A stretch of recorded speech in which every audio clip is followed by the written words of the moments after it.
Hey folks, today we're taking a look at a little card game called Hogger Logger.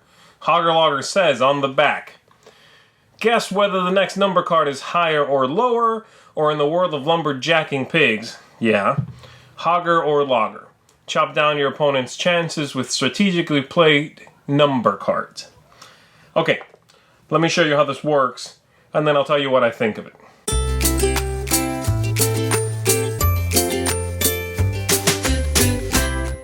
The game comes with three kinds of cards. You have number cards here, which have numbers in there from 1 to 15. You have these action cards, which have various different actions. Draw two number cards. Choose left or right. All players must pass their hand to the player in that direction. Fun. And victory point cards, which just track who's winning. And depending on how many of these you need in the game, you win. For example, if you're playing a game with 3 players, whoever gets 3 of these first wins the game. If you're playing with 4, 5, or 6, whoever gets 2 of them first wins. At the beginning of the game, every player is going to get 3 cards. And we're just going to say there's 4 players here. Alright. We're going to flip over on the table 4 of them. Well, not flip, but we're going to lay them out. And then we'll flip one face up. I'll be the start player. On my turn, I'm going to flip one of these 4 cards, and I have to say whether it's going to be higher or lower than that one, or in this case, Hogger or Logger. Well, it's definitely in this case going to be Hogger because, well, it's a 15. However, each player is going to get to play cards and affect that. So, okay, that's pretty good. This player would go, boom! It's an 8 now. Draw an action card after you play that one. Okay, let's see. Draw 2 number cards or steal 1 action card from another player. Alright. Now I get to re-guess. I'm still going to say higher because it doesn't really matter. Anyone else could still play cards. This guy wants to, I don't know, do that because they're dumb, and now I'll still say higher. Fine. Hey, look at that. It's higher. So I go again, and I'm still going to say higher. And now this player is going to go that. Now I'll say lower. And now this player is going to, there's no order here, by the way. They're going to play the 14 and then play the 14 again, because if you play the same number on itself, you get an action card. Dead wood. Draw a number card and play it immediately. Number cards can't be played until the next face down card is revealed. They're going to play that. We're going to, there it is. It's a 6. No one else can play numbers. Okay, higher. Hey, look at that. Alright. I'm still going because I'm still getting it right. Anyway, we keep doing this until somebody gets the last one of these 4. If I get it wrong, it's the next player's turn. If you play the same number on itself, you draw one of these action cards. If you play an 8, you draw an action card. If you run out of these 3 that you were given, when someone guesses wrong, you get another number. Whoever guesses the last card here in the middle, higher. Yes, it is. It's an 8. You get a victory point.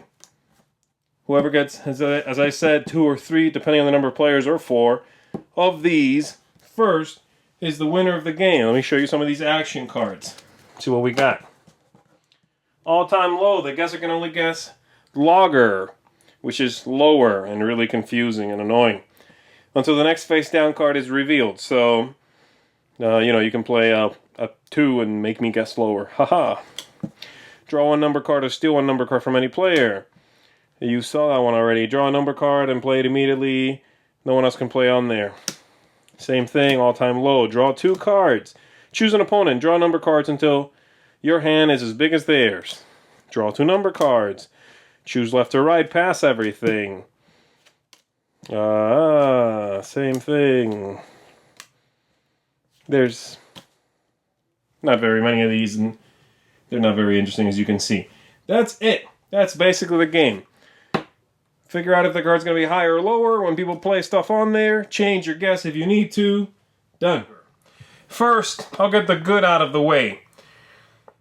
As you can see, the card artwork is pretty cute on the cards that have art anyway. The production quality is pretty well done. The game is, the box is sturdy. The cards are well made. They have a nice snap to them.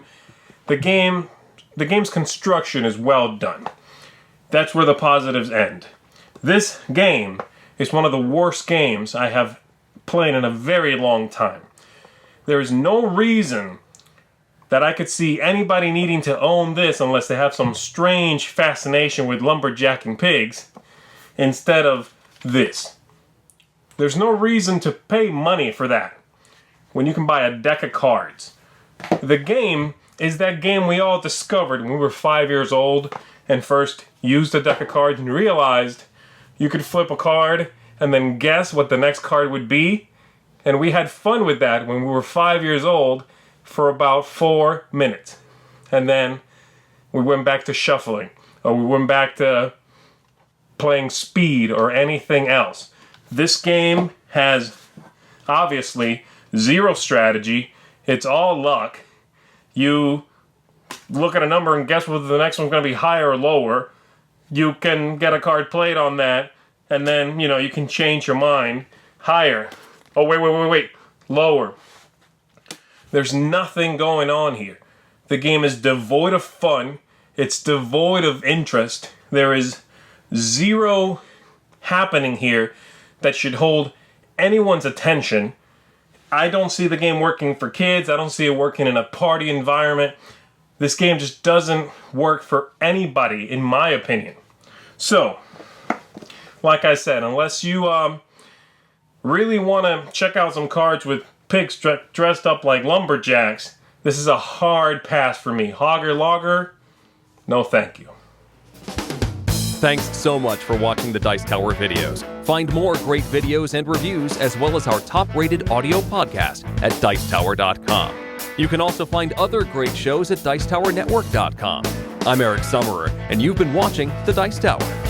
The Dice Tower is sponsored by Cool Stuff Inc., where you can find great games for great prices. Cool stuff in stock. Check them out at CoolStuffInc.com.